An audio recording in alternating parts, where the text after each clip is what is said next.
জয়, মহাসড়কের এই মুহূর্তে কি পরিস্থিতি দেখছেন আর নেতাকর্মীরা কি বলছে?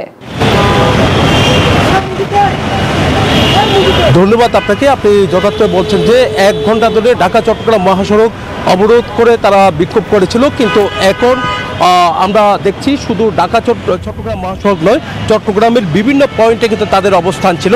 এখন ছত্রভঙ্গ করে দিয়েছে পুলিশ, তারা তাদেরকে সরিয়ে নেওয়ার চেষ্টা করেছে, এমনকি সেনাবাহিনীর টহলও কিন্তু তারা জোরদার করেছে।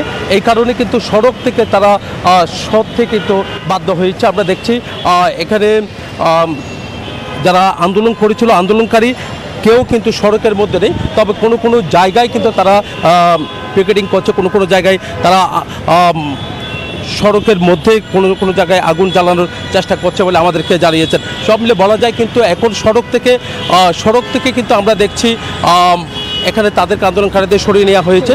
সেনাবাহিনীর যে টহল, সেই টহল কিন্তু অব্যাহত থাকার কারণে কিন্তু যানবাহন চলাচলও কিন্তু অনেকটা সহজ হয়েছে বলে আমরা জানতে পেরেছি। তো পুলিশের যারা উচ্চপদস্থ কর্মকর্তারা আছেন তাদের সাথে আমরা কথা বলার চেষ্টা করেছি। তারা যেমনটা জানিয়েছেন যে কিন্তু তারা সড়কে দীর্ঘক্ষণ অপেক্ষায় এখানে বিক্ষোভ করেছিল।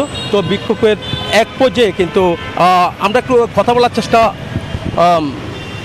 করছি, কিন্তু এখানে যে পুলিশের উচ্চপদস্থ কর্মকর্তারা আছেন এমনকি পাঁচলাখ থানার ওসিও আছেন, তার সাথে আমরা কথা বলার চেষ্টা করেছি। দেখতে পাচ্ছেন যানবাহন চলাচল করছে, যানবাহন চলাচল কিছুটা স্বাভাবিক হওয়ার কারণে যারা যাত্রী দীর্ঘক্ষণ আটকে ছিল তারা কিন্তু কিছুটা হলেই স্বস্তি পেরেছে। 1 ঘন্টা ধরে কিন্তু মুরাদপুরে, আমি যেখানে আছি মুরাদপুরে যে সড়কটি গুরুত্বপূর্ণ একটি সড়ক, এখানে কিন্তু যানবাহন চলাচল একেবারে বন্ধ ছিল। তবে পরিস্থিতি এখন কিছুটা শান্ত হয়েছে। তবে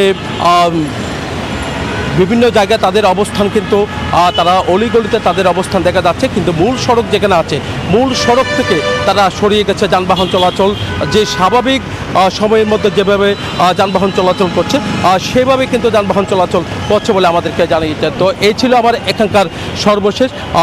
পরবর্তীতে আর কোনো তথ্য থাকলে আমরা জানানোর চেষ্টা করব। জয়, আপনাকে ধন্যবাদ। বান্ডেল থাকলে প্রতি সেনমানিতে টাকা বাঁচবে।